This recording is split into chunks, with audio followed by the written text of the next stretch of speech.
Alright. Okay, we are live.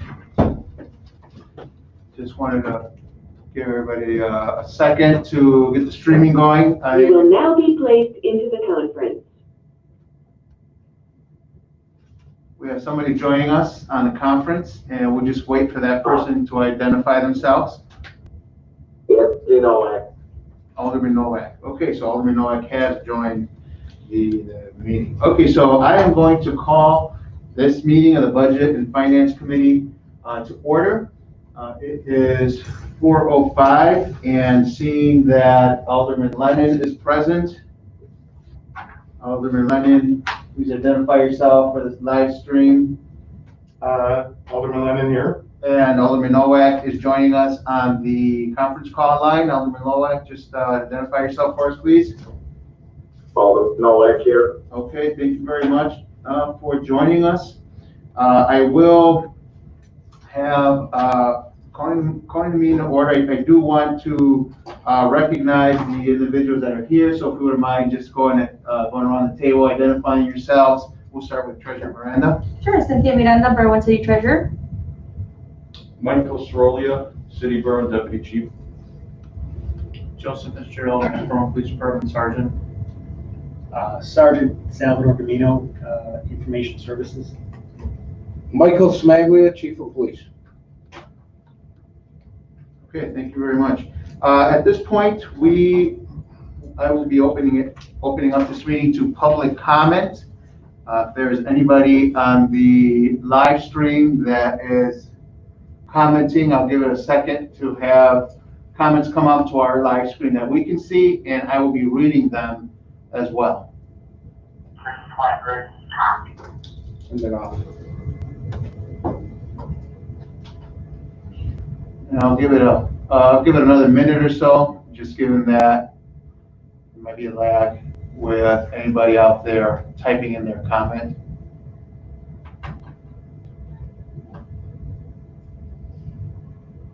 Okay, no comments at this time.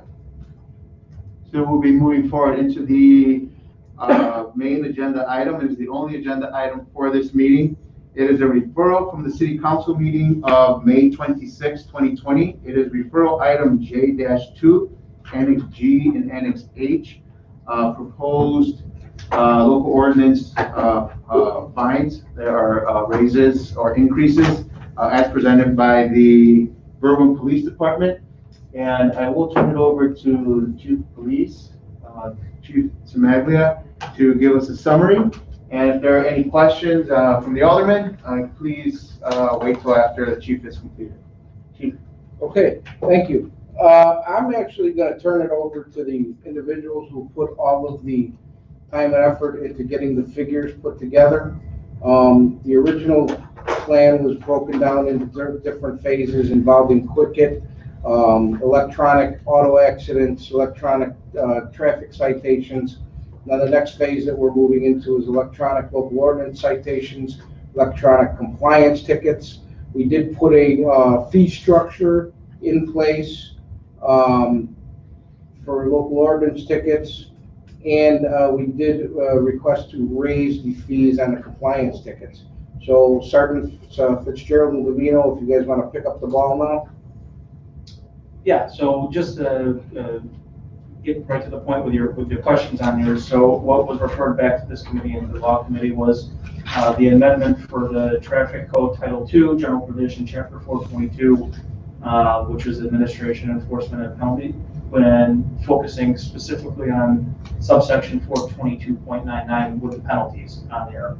We have traditionally always had a compliance ticket, which is a derivation of a traffic citation that stays in-house and it's not forwarded to the Cook County Municipal Court. Those have traditionally been $40 for an initial fee, and after 10 days, the fee went up to $80. That amendment asks to change the fee structure from an initial $40 fee to a $50 fee, and that the increase after 10 days from $80 to $100. The second thing that the amendment that was brought forward by the police department is Administrative Title Code 10, which judiciary process. Chapter 292, administrative adjudication of violations of the city code, subsection 292.99, which is the schedule of fines and penalties. In that, city code is defined as our local ordinance tickets. So disorderly conduct, expectorating, dogs running at large, anything of that nature that's a quasi-criminal citation is issued under the definition of a local ordinance ticket by the police department, but is defined as a city code violation. Two and the same on here. So what they did, what we focused in on was the 292.99 schedule of fines and penalties, and we added in no case shall incarceration or a fine in excess of $1,000 be imposed. We initially put it in Annex G of your packet that we're encompassing all the current city code violations that are associated on the city website. So we're harboring all those in. And then the second part of it is that we attach a fine structure of an initial $125 fine, which moves up to $250 after a 10-day period or after a court adjudication, and then only to be capped out at $750 if found guilty in absentia, or if the adjudicator chooses to go at that amount. So those are the hard numbers that we're asking for the amendment. So that should suffice the conversation here for the Finance Committee. We do ask that for our proposed amendment to 292.99, the schedule of fines and penalties associated with the city ordinances, that the legal department looks in to see that if those threshold numbers have to be delineated within the verbiage there. So the initial fee is $125 up to $250 to $750 at cap, because right now we stayed under the fine in excess of $1,000 to be imposed. So currently, the way a local ordinance citation works is you're disorderly to another human being, they want to sign a complaint against you. We have a local ordinance ticket. There really is no bite in the ticket because we give you the ticket and you get a local ordinance court date. So what we want to do is give you the option to pay the $125 and not go to court. You can always request a court date and go to court. The other thing that we want to add is a $20 court fee that would try to offset some of the legal expenses and the amount of overtime it's going to cost to have the officers come in to testify. So we feel that by giving you the opportunity to pay the $125 up front, it'll be less people coming to court. More people will just be willing to pay it, get it over with, and it has a little bit more bite than giving somebody a ticket and then they don't show up in court and then there's nothing to it. Okay. And then the difference between Annex G and Annex H is basically the fine structure. Well, the Annex G is a listing of all citationable local ordinance or city ordinance charges. And it's pretty universal with the 125, 250, 750 structure on there. Right. Annex H is a list of all compliance violations that can be issued at this point now. And that should reflect the 50 to 100 to topping out at 750 if found guilty in absentia. So local ordinance versus compliance violation. Yes, sir. That's the difference between each one. Yes. Okay. So if you choose not to pay the $125 and just want to ignore the ticket, eventually it'll get to a trial in absentia and you get fined $750. Once we cannot collect it, we already have the system in place and we're on board to transfer that citation and that fine over to Sunshine, which is the collection agency. So we're hoping that we can recoup some of the funds that way. Keep in mind, you can always ask for a hearing then and have it reduced no less than 125, but then it would also have the added court fees in it too. Okay.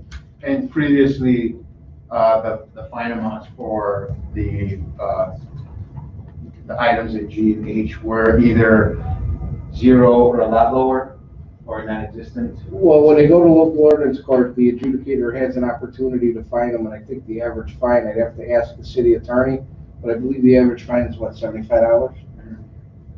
I see, okay. So we are increasing that to 125. Mhm. And then, like I said, if you go to court, then we're also adding in the court fees. I see. Okay. And then Annex H, $50, 100, $750, and that previously was obviously something lower, or maybe non-existent. Correct. Just to clarify that out, so it was lower, so it was $10, it was $10 lower on the initial from 40 to 50, and then it doubled up there with the compounding of 80 to 100 on there. 750 was always something that would potentially be used out there, but there was never really a determined procedural way for someone to go to court on there. It was there, it was just very tricky to get around. We streamlined the process on there.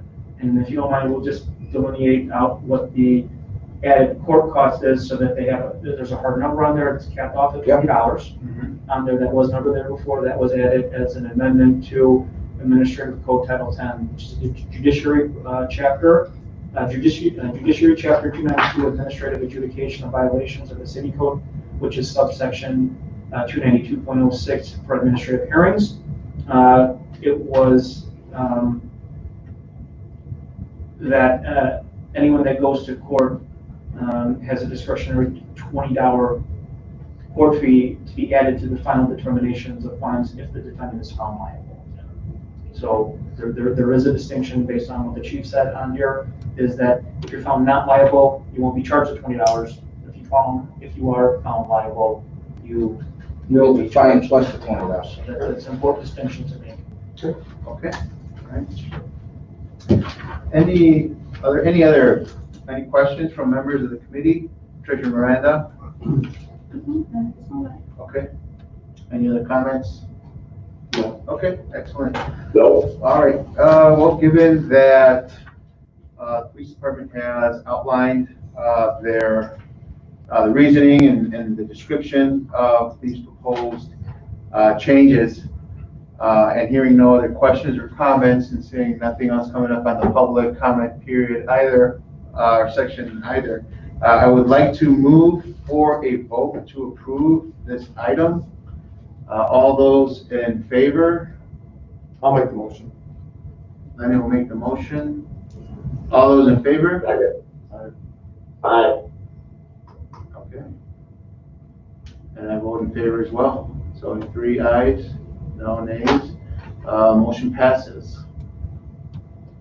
Okay. So do we have to refer this to legal? Has legal reviewed it already? We referred it to budget and legal. Okay. I don't know what the outcome was with legal yet. Okay. I have, the city attorney's indicated that there are no issues with it on his end, but it's really sort of independent, where we're going to approve it here, and then legal is going to approve it or make any comments independent of this committee. So Now, when this comes up on council floor, are you going to meet us there to do our presentation again, or?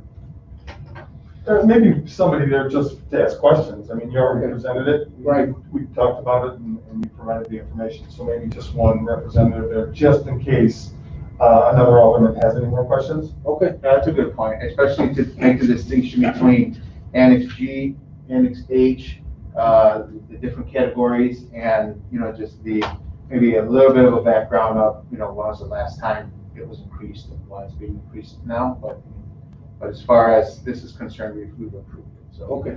All right, any new business that anyone would like to bring up? I think we'd be able to discuss it, but maybe just put it on the agenda for the next item, for the next meeting. When we move forward with our next phase involving the parking citations, do you want me to put it on council floor like I did this time, or can I come right to the budget committee? I believe the first way would be the best. Okay. Yeah, and I think if you're gonna put it up so I'm gonna put it right here as new business. Okay. And I think just if you're gonna put together the same type of information. Same just type of there. packet, yes. And then I will call another meeting, probably at the same at the same city council meeting, maybe for within a week or so. Okay, And so it would be, up for consideration soon after our next meeting. okay. Very good. Okay, all right, so, new business has been, noted, for discussion at a future point in time. And, I'd like to entertain a motion to adjourn. I'll make that motion. Lennon is making a motion. Is there a second? So moved. No way, second. Okay, all those in favor? Aye. All those opposed? Okay, meeting adjourned. Thank you all very much. Thank you, everybody. Thank you, guys.